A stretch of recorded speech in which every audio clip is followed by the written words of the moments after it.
शिवशक्ती प्रार्थना या चॅनलमध्ये तुमचं खूप स्वागत आहे। श्री स्वामी समर्थ। आता मी तुम्हाला सांगणार आहे गुरुपौर्णिमा 29 तारखेला बुधवारी आलेली आहे। या गुरुपौर्णिमेच्या दिवशी गुरूंची सेवा केली जाते, आराधना केली जाते। त्याच पद्धतीने घरच्या घरी गुरुपौर्णिमा म्हणजे महाराजांवर, दत्त महाराजांवर अभिषेक कसा करावा अतिशय साधेपणाने मी तुम्हाला सांगणार आहे। बघा, आता मी तुम्हाला सांगते, ज्या दिवशी गुरुपौर्णिमा आहे त्या दिवशी सकाळी लवकर उठायचं, सुशोभित व्हायचं। मंदिरात जाणं शक्य नसेल तर घरच्या घरी साध्या पद्धतीने आपल्या महाराजांच्या याच्यावर अभिषेक करायचा। अभिषेक करण्यासाठी तुम्हाला ज्या वेळेस तुम्ही अभिषेक करणार त्याच्या अगोदर आपल्या देवांची पूजा करायची। पूजा झाल्यानंतर त्याच ठिकाणी किंवा थोडंसं दुसऱ्या ठिकाणी एक पाठ मांडायचा। त्या तुम्ही चौरंग किंवा पाठ त्या ठिकाणी मांडायचा आहे। त्याच्यावर पिवळ्या कलरचं वस्त्र किंवा लाल कलरचं वस्त्र टाकायचं आहे। ते टाकून झाल्यानंतर तुमच्या घरात जर दत्ताचा फोटो असेल तर दत्ताचा फोटो ठेवायचा, नाही तर महाराजांचा फोटो असेल, स्वामी महाराजांचा, तर महाराजांचा फोटो ठेवायचा। आणि नंतर तुमच्या घरामध्ये जर मूर्ती असेल तर ठीक आहे, नाही तर फोटोला पुसून घ्यायचा स्वच्छ, त्याला अष्टगंध टिळा वगैरे लावायचा, फुलं अर्पण करायची, 2 पंत्या ठेवायच्या म्हणजे दिवे लावायचे त्या ठिकाणी, आणि त्या ठिकाणी खडी साखरचा नैवेद्य दाखवायचा। आणि जर आपल्या घरात मूर्ती असेल तर तो फोटो वगैरे मांडून झाल्यानंतर आपल्या घरात महाराजांची किंवा दत्त महाराजांची मूर्ती असेल तर एक ताम्हण घ्यायचं। ताम्हणामध्ये अगोदर सुपारी ठेवायची, जी गणपती बाप्पा म्हणून गणपती बाप्पांची अभिषेक करताना त्यावेळेस जो पाठ मांडलेला आहे त्या ठिकाणी 2 विड्याची पानं ठेवायची। त्या विड्याच्या पानावर थोडीशी तांदूळ ठेवायचे आहे आणि त्याच्यावर गणपती बाप्पा म्हणून आपल्याला सुपारीचा अभिषेक करायचा आहे।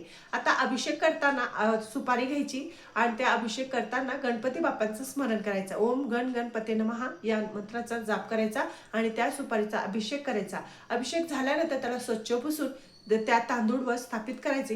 हळद, कुंकू, अक्षदा, एक फूल आणि त्या ठिकाणी गुळ आणि खोबऱ्याचा नैवेद्य दाखवायचा गणपती बाप्पा समजून। आणि नंतर आपल्याला आपल्या घरात जर महाराजांची मूर्ती असेल, स्वामी महाराजांची किंवा दत्त महाराजांची, ती मूर्ती ताम्हणात घ्यायची आणि ती ताम्हणात घेतल्यानंतर जी स्वामी महाराजांची मूर्ती जर तुम्ही ताम्हणात घेतली असेल तर तुम्ही पंचामृतने अभिषेक करायचा।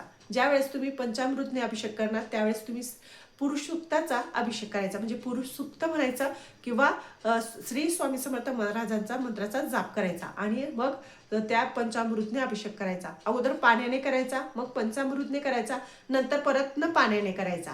नाही तुम्हाला पंचामृतने करायचा असेल तर तुम्ही गुलाबजलने करू शकतात, तुम्ही मधाने करू शकतात। ज्यावेळेस तुम्ही अभिषेक करणार त्यावेळेस श्री स्वामी समर्थ ह्या जप करायचा, नाही तर तुम्ही पुरुष सूक्त म्हणून अभिषेक करू शकतात।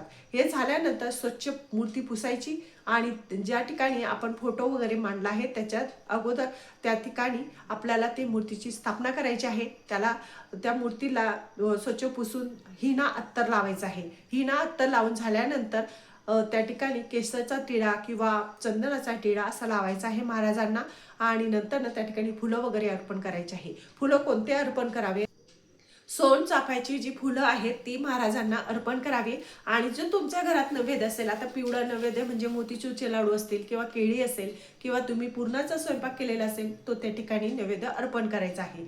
हे सगळं झाल्यानंतर आरती करायची। आरती तुम्हाला महाराजांची आरती करायची आहे आणि गणपती बाप्पांच्या अगोदर करायची, मग नंतर महाराजांची आरती करायची। सगळ्यांनी आरती झाल्यानंतर धूप दीप दाखवून जो प्रसाद ठेवलेला आहे तो सगळ्यांना वाटायचा आणि फुलं वगैरे अर्पण करायचे, महाराजांना नमस्कार करायचा आणि तुमची जी कामना आहे ती मागायची आहे। त्या ठिकाणी बसून तुम्ही स्वामी समर्थ महाराजांचं अध्याय सुद्धा पठण करू शकतात, सारामृतचं पठण करू शकतात किंवा तुम्ही श्री स्वामी समर्थ महाराजांचं नामस्मरण करू शकतात किंवा पुरुष सूक्त सुद्धा पठण करू शकतात किंवा 1 माळ 11 माळ जसं तुम्हाला जमेल तशा पद्धतीने आपल्याला सेवा करायची आहे। असं साधा सिंपलपणाने घरच्या घरी तुम्ही महाराजांच्या मूर्तीवर अभिषेक करू शकतात, जो अतिशय साधा आणि सिंपल आहे, जो आपण घरच्या घरी करू शकतो।